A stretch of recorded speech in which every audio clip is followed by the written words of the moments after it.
That's a very sophisticated argument, so I'm going to need children's toys to explain it. But let me say right at the start, none of these toys endorse any kind of violent revolution.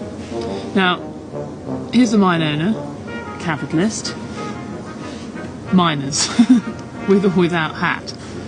Now, imagine that there aren't very many miners around. Then, the mine owner has to compete with the other capitalists for workers. Probably ends up having to pay them more than he'd like to. The trouble is, those high costs cut into profits. Now, if that's happening across the economy, you've got a declining rate of profit and a lot of capitalists going out of business. You get a crisis. You get countless workers losing their jobs, having a terrible time, until finally wages fall far enough the capitalists can go back to exploiting them again.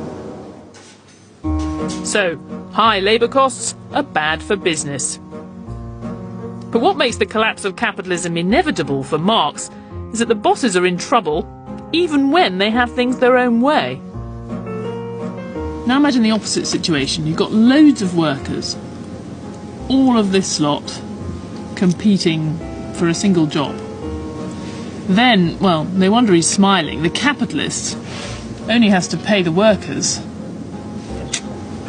the bare minimum.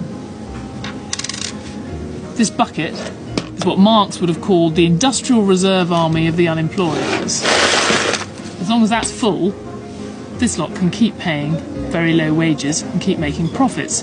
Except, in the end, there's a problem.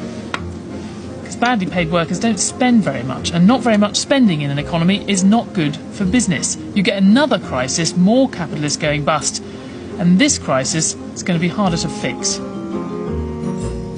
So you can see why Marx thought the capitalists were in trouble no matter what they do. They never want to pay the workers more money. They always need to make more profit. But in seeking out profit, they end up eroding the basis on which it's made. They've forgotten, if you like, where their money ultimately comes from. The punchline, as ever with Marx, is that capitalism is doomed.